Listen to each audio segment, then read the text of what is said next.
Once upon a time, in a quiet village surrounded by tall palm trees and red earth, there was a drum no one dared to touch.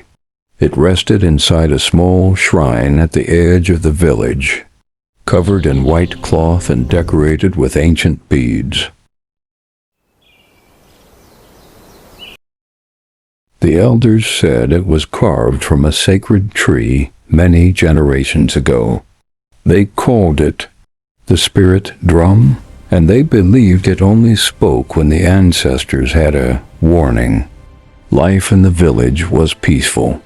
Children laughed in the evenings. Farmers returned home at sunset. Smoke from cooking fires curled gently into the sky. But on the night before every harvest festival, something unusual happened. At exactly midnight, the drum would beat. Boom, boom, boom. 3 powerful echoes across the sleeping village. No one touched it. No one stood near it. Yet it spoke. Among the villagers lived a young boy named Obina.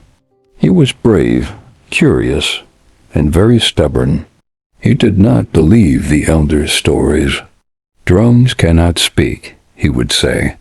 "It is only fear that makes people imagine things." So one night, determined to prove everyone wrong, Obina hid near the shrine before midnight. The moon was full. The air was still. Even the insects seemed to hold their breath.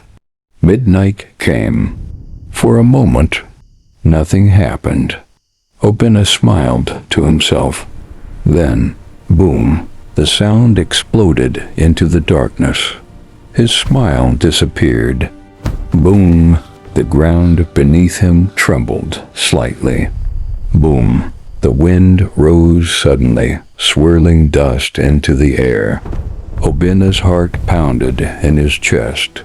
But no one was there. No one touched the drum. And then a voice filled the night. Soft, ancient, powerful. "Danger comes from pride." Obina froze.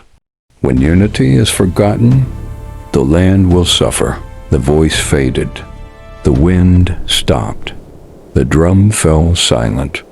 By morning, dark clouds gathered over the village. A fierce wind swept through the farms. Yam vines snapped. Corn bent low. Neighbors began arguing, blaming one another for the failing crops. Danger comes from pride. He ran to the elders and told them everything. But when lightning struck near the fields, they knew the warning had been real. The villagers gathered together in the village square. They apologized for their quarrels. They stood side by side. They worked together to protect what remained of their harvest. Slowly, the storm weakened. The clouds parted. Peace returned. And that night, the drum did not beat. From that day on, Obina never mocked the old traditions again. For he had learned that some traditions are not meant to frighten. They are meant to guide. Because pride divides, but unity protects.